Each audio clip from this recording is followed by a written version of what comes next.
Okay, 7:31, got about 22 people, so we'll get started. Good morning, everyone. Welcome to this week's E-Construction Office Hours, and today we have Craig Whalen here from HeadLight. He's our Customer Success Manager from HeadLight for our H-Dot account. So welcome, Craig. Thanks for coming. Today, just wanted to provide an opportunity for Craig to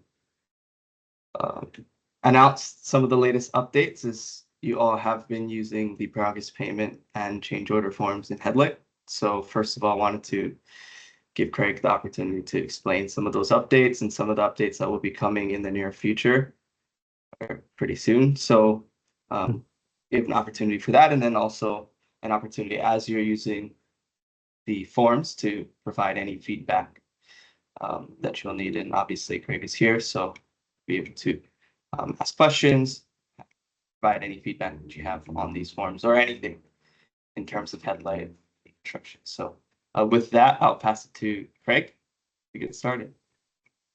Thanks, Cord. As he mentioned, I'm just going to highlight some changes we've already made so that you're not too surprised by that. Highlight a few things that are coming shortly, and then, yeah, definitely open to any feedback on payments or otherwise. I just made a quick summary slide of kind of those updates we have made and what's coming, kind of to make sure I can follow along as well. I'll just talk through it here, but then I can show a little bit of it. These items that are done, I can't really show these things that are upcoming, but I can at least speak to it, let you know what to expect. So first of all, one thing that was asked for was just a column to display the authorized quantity in the PDF of the progress payment documents. That's something I believe you had on your documents you were creating outside of HeadLight. So we added it so that when you're referencing those documents, you have that quick number there that we've paid 4 out of 5 of this each item. So that's been added. It is showing kind of too many significant digits currently. We're working to update that, but at least you have that reference. Or actually, I'll just show it really quick. I have a PDF open here, and this is what that looks like. So we've added this authorized quantity column. As you can see, it's got just a few too many zeros, so we're working on that still, but it's at least there for your reference currently. So more to come on that. We also have only just recently updated the system, as of yesterday actually, to automate retention on state-funded projects. So this won't happen on any projects initially here, like it won't just happen on yours if you were to make a payment tomorrow. We have to basically flag in the back end of the system which projects are fully state funded. And if you have one of those, it would be helpful if you were to let me know. But we're going to actually work with Cord and Eddie and team to validate that it's all working as expected on one here in the very near future.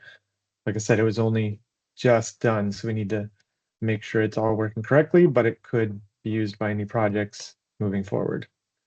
The idea is that it would retain 5% of that payment amount up to 50% of the total project cost that for retainage.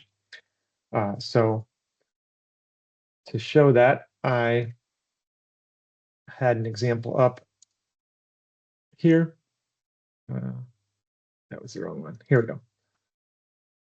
So this is on our staging server. Like I said, none of the live projects are doing this quite yet till we validate it.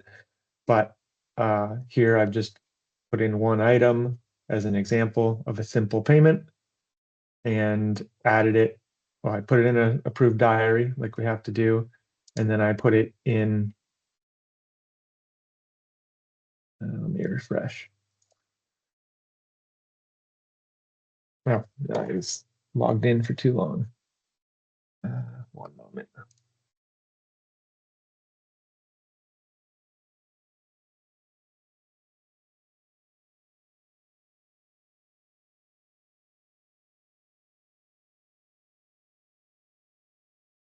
Okay, so here I am again. You can see I put that one approved pay item into a new payment, and what that looks like then, I go into the payment.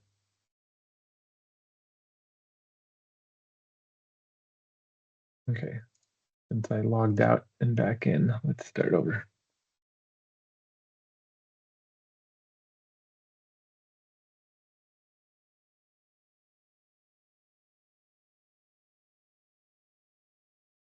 Okay, so this is on our staging server, I said, so the numbers are kind of, they don't reflect this actual project.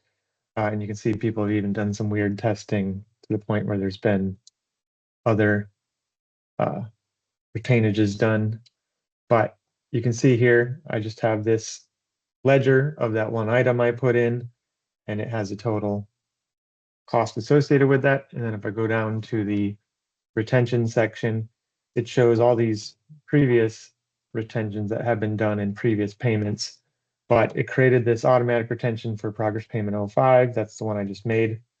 And it shows that payment and this here. You'll still be able to manually enter additional retentions or reduce the retentions as you can currently. It just automatically creates that new line essentially when you make that new payment.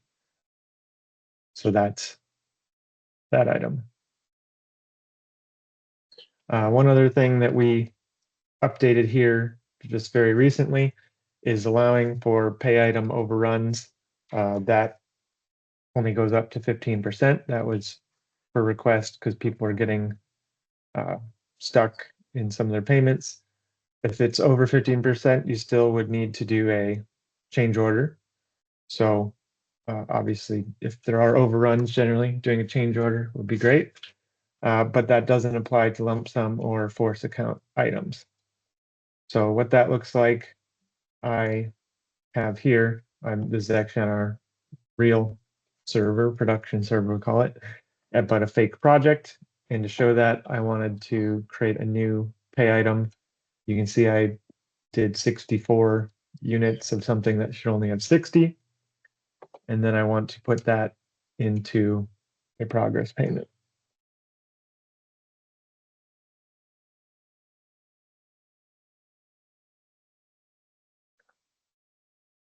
If I then fill out the form,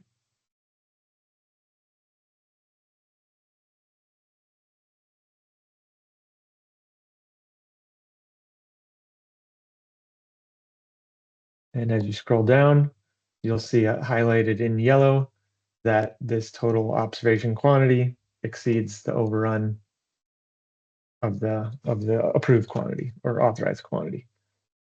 So it's in yellow. I still can save it. And the difference now is that I am able to submit it. Previously, if you had tried to submit this, it would give you a red alert that it's an overrun and you can't do it. Actually, the wording here in this warning,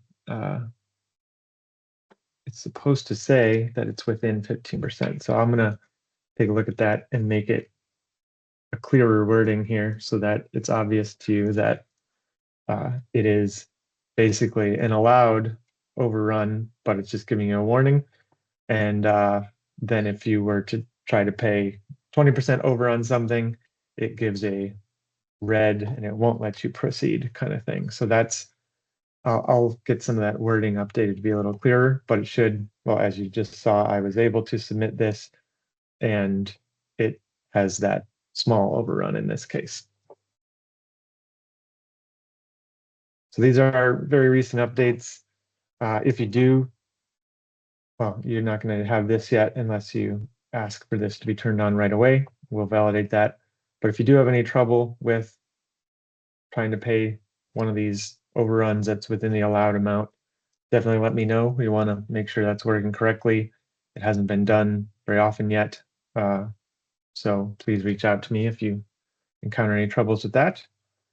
I guess any questions on those 3 items?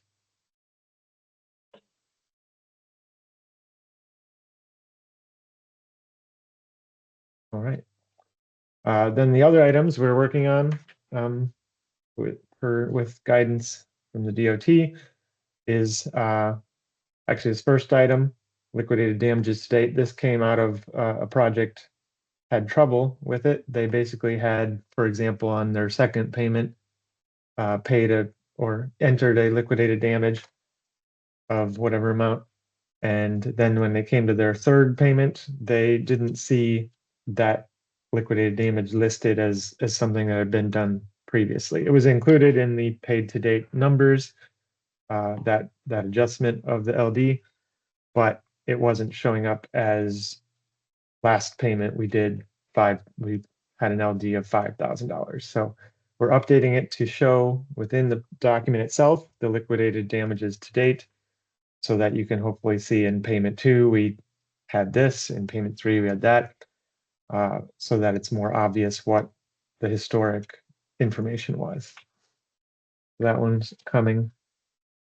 A bigger thing we're working on that I know a lot of people have requested, and I think the finance group was looking to see, was the different funding categories. So if you have several of those on your project, it'll show that this is part of category 15 or whatever that category is. And I know in your previous documents, it would show that, and it would break it out like we're paying $10,000 to this category, 20,000 to this category. So we're working on that currently. And as a part of that, it all gets set up in our contract administration system with those categories. And it can also then automatically trigger the participating and non-participating information for each pay item. So I know currently some of you are having to go in to the payment document itself and toggle from participating to non-participating, which may be a bit annoying because it's not automatically recognizing that. But this piece will require us to go through the contract, make sure it has the appropriate funding categories, and that those participating statuses are set appropriately as well. And all that should show up automatically on your payments moving forward. The next item, materials on hand, automatic calculations, that's being worked on. And I should say that each of these items we're hoping to have done at the end of the month here. And we will validate with Cord and team though, just to make sure it's working appropriately. We're not going to just turn it on to all your projects without doing that first. But yeah, it's in the very near future. So for materials on hand, we're going to have it automatically calculating some of that. So if you had materials on hand from payment 1, payment 2, payment 3, it'll show that total stockpile essentially of each item. And then you'll be able to burn it down as necessary as well. And they're also going to be adding a materials on hand total to the summaries. I think right now it's not showing that in the summary table at the top. So that'll be added as well to make it more clear what your totals are for materials on hand. Then this last item, this is not really progress payments, it's change orders, but it's relevant to the whole payment workflow. I know some people are having trouble with change orders. It's not currently allowing you to submit a change order that has no updates to pay items or no added pay items. So we're changing that currently so that you're more easily able to process a no cost change order. We've done a few workarounds with a few people recently. So if they were trying to process a no cost change order, they were having to basically add a pay item to it as if you were altering that pay item information, but we were just not altering the information. So it looks a little funny, but again, hopefully here by the end of the month, this will be active and you'll be able to easily submit no cost change orders. Any questions on these upcoming items?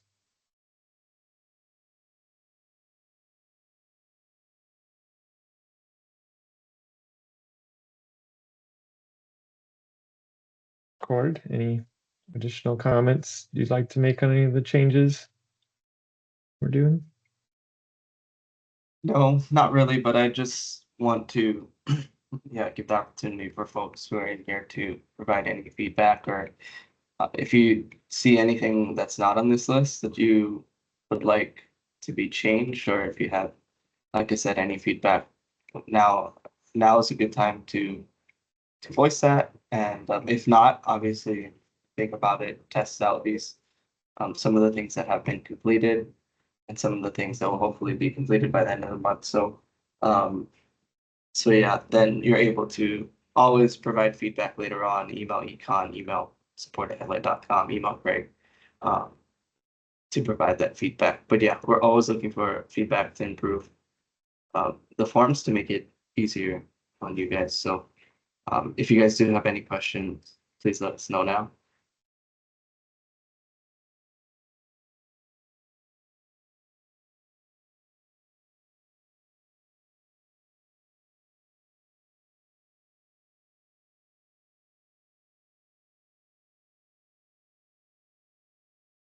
It's still early in the morning, Craig, for us at least. Um, Yeah, well, you all can email me anytime if you need to wait till this afternoon or something. yeah, I'm gonna ask this question. Is everybody in this call using HeadLight progress payments?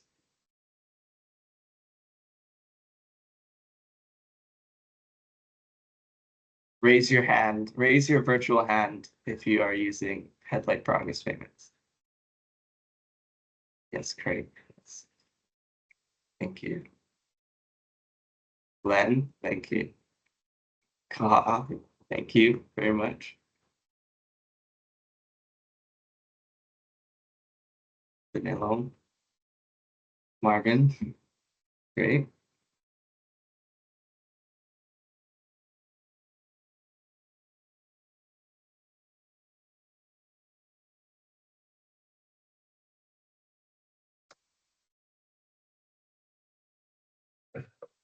Great. Okay. Well, I guess while we have a little more time, I can speak a little bit more to some of these updates that are coming soon. I think one of our goals, obviously, uh, is to automate everything that we can that is just manual work and takes extra time. So that goes into stuff such as the materials on hand automatic calculation, uh, where a lot of times that's being done on a side Excel tracker, and we want to keep track of. Um, we want to be able to automate that, since most times it's a trivial calculation between the running total of how much materials on hand that you have versus how much materials on hand that you're billing, how much that you have left, right, in the pay item. So providing an automatic calculation that will make your progress payment process faster, quicker. And also that sub bullet point, adding summary materials on hand total. That was something that was previously on the previous forms where it shows the materials on hand total at the top. Currently, the payment form does show history of the total, but it doesn't sum it up right now. So that's what they're working on, summing it and putting it at the top, so that you have that materials on hand total, running total, right? Or I have a question. Yeah, Yes, here. yes, go ahead. Uh, one time one of our contractor asking how much LDs they get ready, but because apparently there is no running total of LDs. The only LDs they get or see on the progress payment is the current, right? Or Yes. whatever that Yes. LDs for that month. Yes. But Yeah, that's what this one is. they don't have like a running total of LDs. Yes. So that's something, yeah, and I don't want to step on Craig's toes, but that's something that HeadLight is working on, providing the total liquidated, running total of liquidated damages, along with the history of the liquidated damages, what payment it was assessed in, and number one, keeping a running total, but then also keeping a history of what and when and how much for liquidated damages. So yes, great question.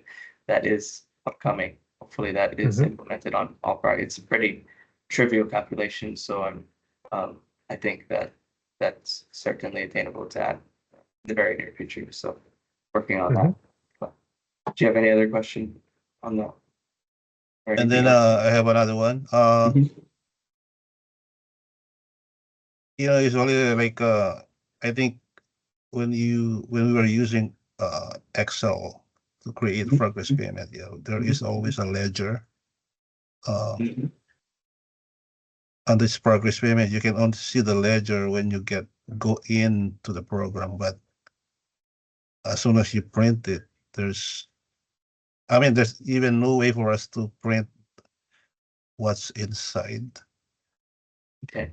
So I understood. Craig, So can you slow let's just down say if that you possible? pay something on the clearing and grabbing. When you go inside, there's a drop down arrow, how much you paid or what days are being paid. Yeah. Mhm. But when you print it or when you give that to the contractor, or at least for us engineers to at least print those ledgers so we know what we paid.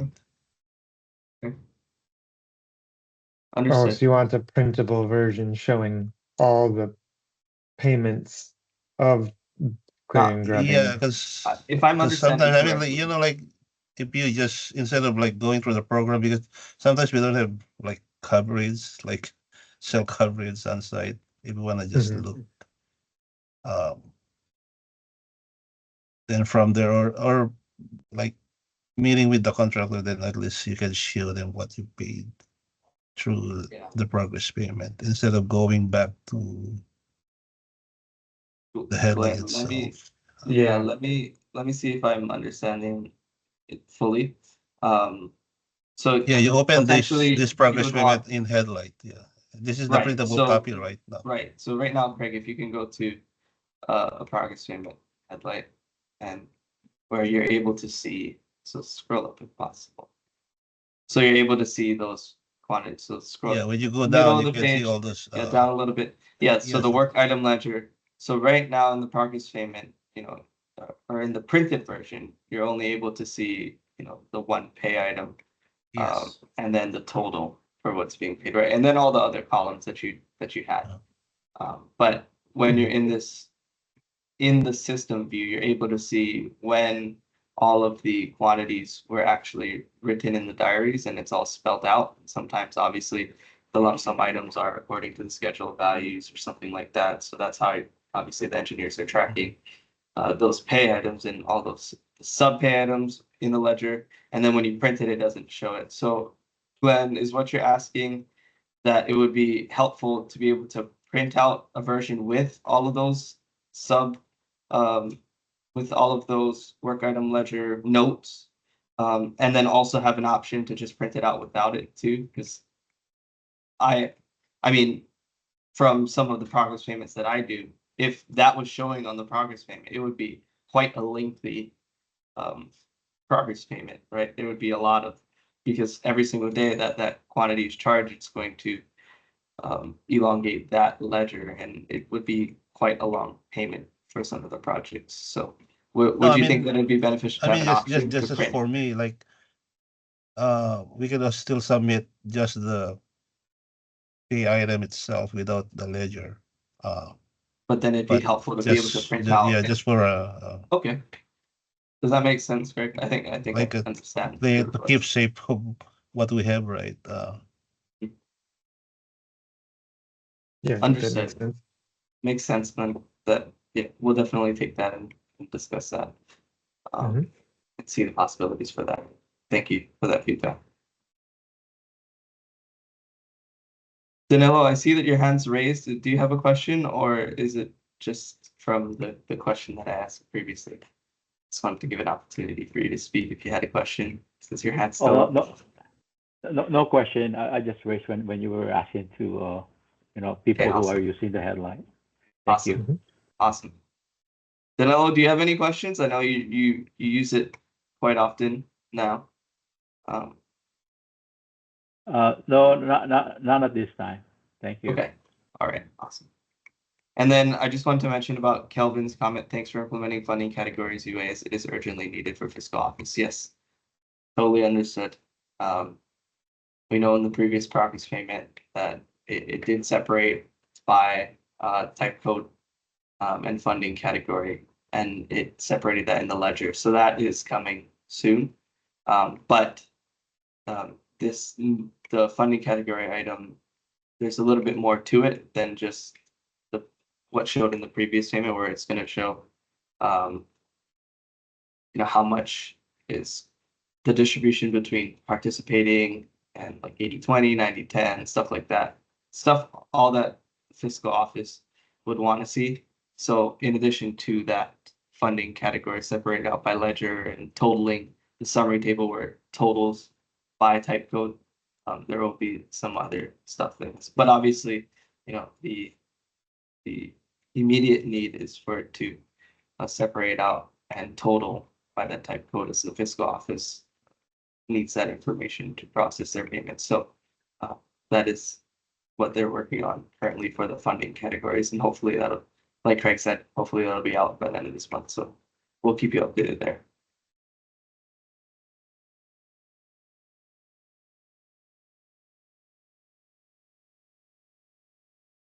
Then the One more last thing. comment. Go ahead. Card. Yes. Yes. I know it says allow pay item overruns up to 15%, but doesn't apply to lump sum or force account items. Yep. Like I believe force account can be overrun, right? Per the specs. No, not quite. That is not our understanding. I thought the force account item or the amount is just an estimate of what. Well, What if you're so in the contract you have the amount for force account, and it's kind of and this is our understanding, and it may be up for interpretation. Eddie, if you feel free to comment if you have anything, but you have a force account amount in the contract, and that's treated like almost like a lump sum. And if you are ever going to overrun a force account, then it needs to be justified by a change order, similar to the lump sum. Whereas some of the unit prices is more of an estimate, design estimate. So yeah, that is why that behavior occurs. But if you have a different opinion, obviously we can discuss that at another time and see if potentially we can change the behavior. But at the moment, that's our understanding. That's how we see his understanding. So that's how the behavior is going to work on progress payments. Yeah.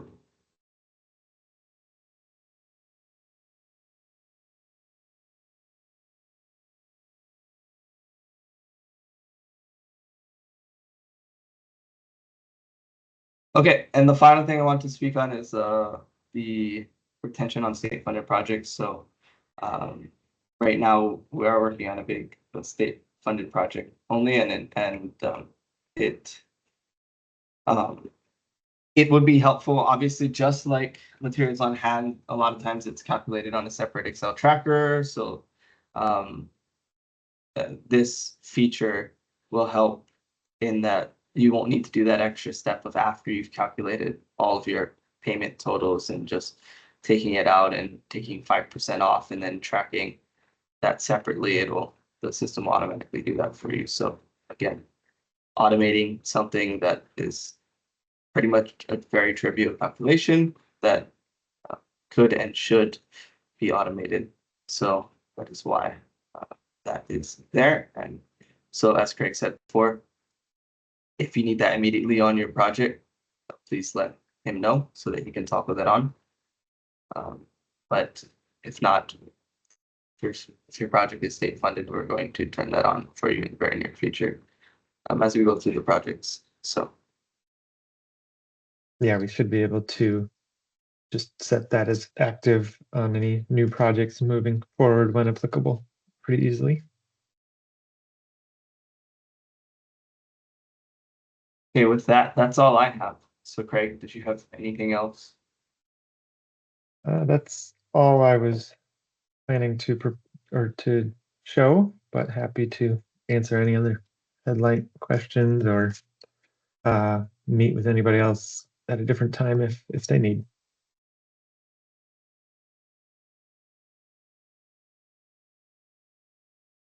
Any questions on non-progress payment things, non-change order things, anything on field book, diaries, AC cards?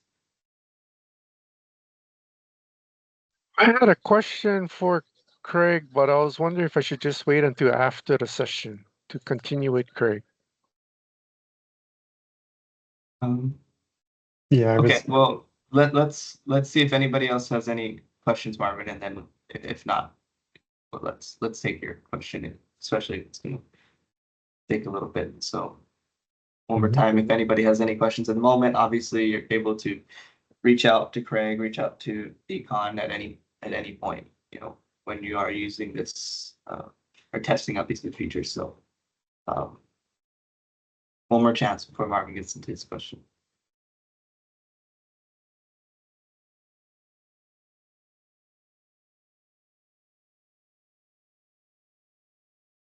All right, Marvin, go ahead.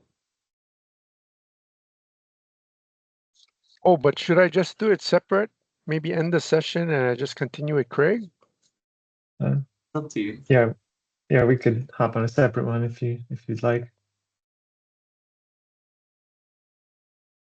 Would it be a question that would be beneficial for everybody else to see, Marvin? Or is it something specific to your project? Something specific to my project. Sounds good. Okay, I'll reach out to you right after we hang up here then, Marvin. All right, well, if there's not any other questions, Craig, thank you for joining this week's office hours. Yep, no problem. Yeah. I will try to communicate to the group when the additional changes have been made and what you guys can expect to see different if anything is different.